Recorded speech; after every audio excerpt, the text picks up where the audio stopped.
Chapter 4. Snow and an Encounter. Bard rolled.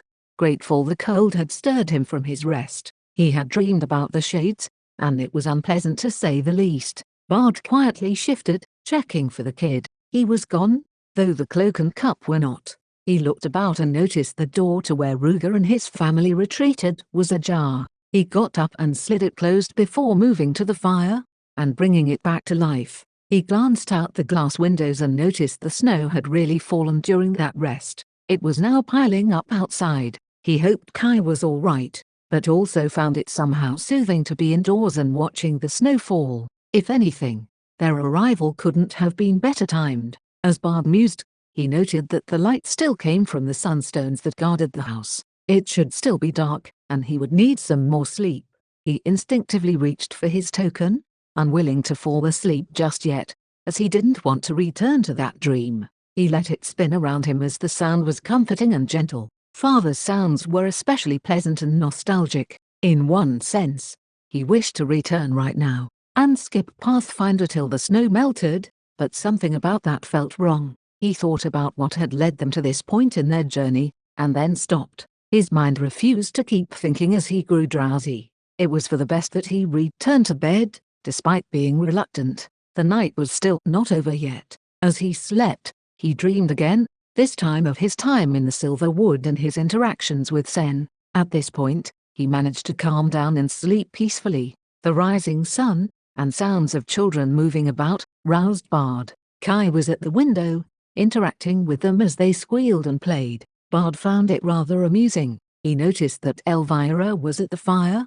preparing their morning meal. Bard tidied his sleeping space and joined her morning. She greeted, "Your beast is good entertainment for the little ones. Makes cooking be much easier," she chuckled. And Bard looked at Kai's muzzle against the window. He was once again surprised at how easy it was to interact with these humans, as all previous encounters had gone sour. Perhaps there were people out there that he could interact with. He certainly was open to the prospect, if not cautious about it. The morning ritual, as far as Bard could tell, was simple: cook, clean and chase after kids. Elvira was certainly competent at it, and her ability to use one hand for tasks he thought impossible without two was certainly impressive. She moved some herbs that were hanging from the ceiling rafters around, some closer to the fire and others closer to the windows. Windows were cooler, and Bard wondered at the reasoning behind the shuffling of the herbs.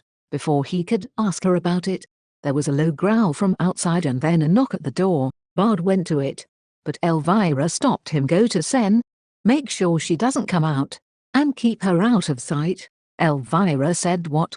As Elvira shooed him to the room, Ruger came to the door in a loud and disgruntled manner. Behind the door, Sen was waking up, and she seemed shocked to see him coming in until she caught sight of Elvira pushing him in. "Bard?" she asked, and Elvira motioned for them to be quiet before closing the door softly, but swiftly. Bard looked at Sen, who clutched her blanket and pulled it closer to herself. Her extra layers were on the post of the bed. "Sorry, can you look away?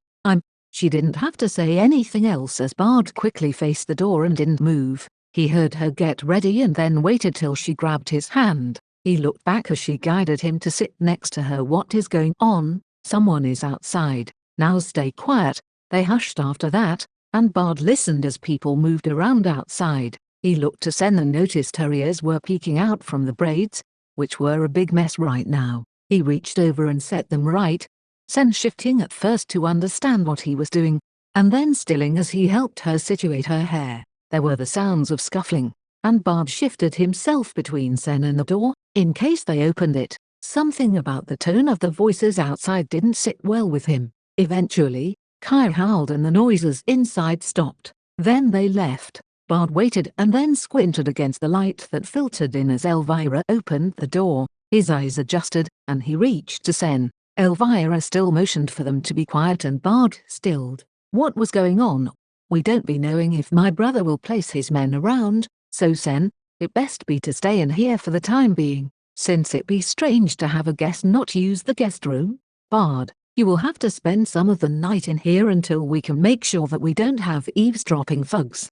"What?" Bard said, and Elvira hushed him. "I'm sorry. If I can find a way to dissuade them, then we can get back to normal." Elvira seemed both mad and apologetic. Bard sat down on the bed and scratched his hairline before settling his bangs. He let out yet another sigh as he nodded at Elvira. Sen seemed worried and Bard gave her a bit of a squeeze. She smiled, but it didn't reach her eyes. Elvira muttered something about her brother before leaving the room. Bard watched her close the door and her voice seemed to be conversing with her husband. With the snow falling so heavily outside, Bard didn't feel comfortable with the idea of making it to Father's Wood. Kai, while a valuable ride, wasn't infallible. If they got stuck out in the storms, and then had to fight off shades again, well, he wasn't sure if he would be wishing for that bright white light or not. And that was enough to cause him to shiver. Sen wrapped her arms around him, and he looked at her. She smiled and clung to him. He reached and touched her arm, offering what gratitude and comfort he could give in return. After that, Sen stretched in her room, resorting to simple exercises while Bard helped around in the house. When night fell, Sen rolled to the far edge of the bed, and Bard smiled ruefully as he laid his blanket on the ground. There were just some battles he didn't want to fight. Sen shifted around and probably noticed, but he kept his eyes closed and eventually drifted to sleep. He did take care of the fire through the night, like he had offered, and Elvira had come out once while he did so and thanked him before drearily heading back to her room. The next morning, Sen was up early and beginning her exercises. She looked at Bard and blushed, only looking relieved when he was out of that space.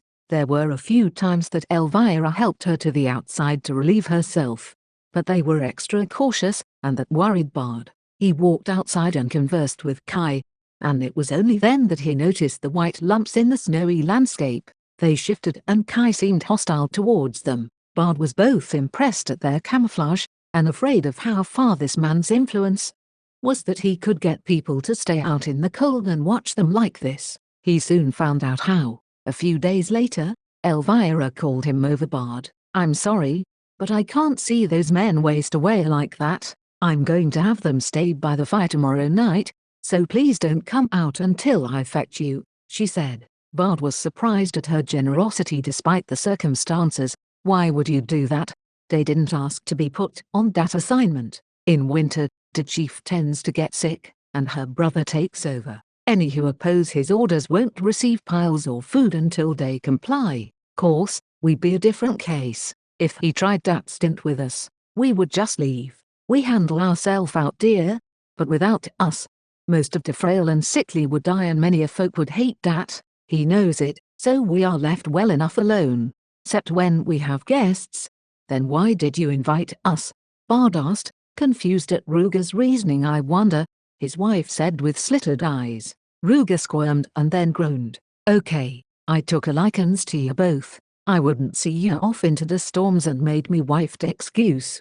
Better, Elvira said, and Bard stared at the two in surprise. Now you better get some quality stuff to make up for the trouble you've caused us all. Now, Ruger asked with a bit of horror, and Elvira nodded. What is this about? Bard asked. He will go to the cities and fetch us all some things we want to make this a bit more comfortable. After all, he did put us into this. Then take Kai with you.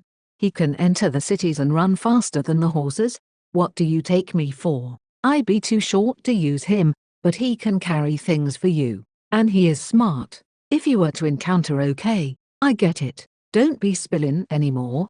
Ruger said as he hushed Bard. What encounter is he talking about, Ruger? Elvira said, and the little man shrunk as he turned to face her. Oh, the clouds covered the sun, and we got swarmed. Not in too bad really. Ruger? Elvira shouted, and the man rose and stood his ground. Bard sat back and tried to stay out of this argument as much as he could. Because of that, the kids came to him, and he took them to the window to play with Kai. I know what I'd be doing. You wouldn't have all these things without me going, dear, and I don't want to lose you. What about our kids? They need you in their life. Bard sighed as he realized this wasn't going anywhere. He found the kids warm coats and helped them dress while he walked them outside. Kai was eager for their company, and they climbed and snuggled into his slightly damp fur. Bard pulled out a few pieces of meat he had brought with him, and gave Kai the treats. The kids were playful and young. They didn't need to see or hear that sort of exchange. That's when he noticed a hand on the ground near one of the white lumps. He straightened and watched it for a bit. Its limp form suggested that the person it belonged to needed help. "Elvira!" Bard shouted, and soon she was at the door. "Blasted!" she grumbled as she headed back in and then came out. "Bard, come help," she said, and Bard followed after her. "Bard, I be doing what ye suggested," Ruger shouted at them next to Kai. He ushered the kids inside when Bard gave his permission. He only hoped Kai was aware and willing. When the large wolf left, following the short man on horseback, Bard focused on helping the person in the snow tent seriously. "What does that cock of a chief think he can gain by doing this?" Elvira grumbled as she pulled the man out of the lump. He was out cold and his face was pale and skin peeling. Bard didn't need to look at his limbs as he recognized the drying, peeling cheeks and signs of frostbite. As they pulled the man out, some people were at the opening to the village. "Elvira! Castell!" a woman shouted as she ran over. Bard watched quietly as the woman came over and hugged the man. "Castell! Oh, Castell! It wasn't worth it." Now, he's not dead yet, but he might prefer it," Elvira said softly. "Help me get him inside." "Oh, right," the lady said as she hurried to try to drag her man. Elvira stood up tall and commanding. "Oh, you lot, if you have any decency, at least come inside and warm up. I don't want more frostbitten folks showing up." Elvira's authoritative voice rang out. "Elvira!" someone shouted, and Bard turned to look back at a tall and muscular man who looked very similar, if not that he was a man. Bard figured this was her infamous brother. "Next time you want to meet the guests, don't send out the weak to do your job. I don't need more work, you fool." Elvira sneered and the man blistered and bellowed at her. Instead of responding, she helped bring in the men who were inside the lumps and sat them around her table. Bard noticed the kids had gone to the room where Sen was, and that was enough to keep the men from going over there. Instead, they went to the other parts of the house and Bard helped bring the people further in. As he did so, he saw just how big the house really was. It could comfortably accommodate many people, and so it made sense that Elvira had the sick and afflicted stay here while she treated them. She also had an astounding amount of dried and fresh herbs. Some sunstones were laid out near some plants and Bard could sense a warmth come from them. He recognized some plants as the kind from Healer's forest, and became curious how she had come across them. They also didn't grow around here. Perhaps it was because of those sunstones that emitted warmth that they could do as well as they were. "Thank you kindly, lad," the man said as he helped him sit by a sunstone. "You're welcome," Bard said calmly. He could see how infuriating her brother was, that he would send these defenseless souls out to spy instead of the strong. He couldn't blame them as he watched them. Elvira smiled wanly at him as she stood in the doorway. "Bard, check on me kids please. I can take it from here," she said with a slight accent. Bard was surprised at her tone, but did as she asked. He knew it was a pretext to visit Sen, and with two little kids around, the noise they made would mask anything he had to say to her. He was sure she was curious, if not antsy. When he knocked on the door, the kids gasped, and he slowly opened it to make sure Sen wouldn't be spotted. After coming inside and closing the door, the kids jumped on him and Sen smiled. He tickled them as he had seen Ruger do, and they squealed, which he grimaced at but was relieved to see Sen in high spirits. She smiled and picked up the other kid and used them in her exercises, which caused the kid to laugh and shout, "Are you okay?" Bard asked and Sen nodded. She continued with the play and Bard let it at that. The sounds of children laughing was all he would ask for, so long as she was doing all right.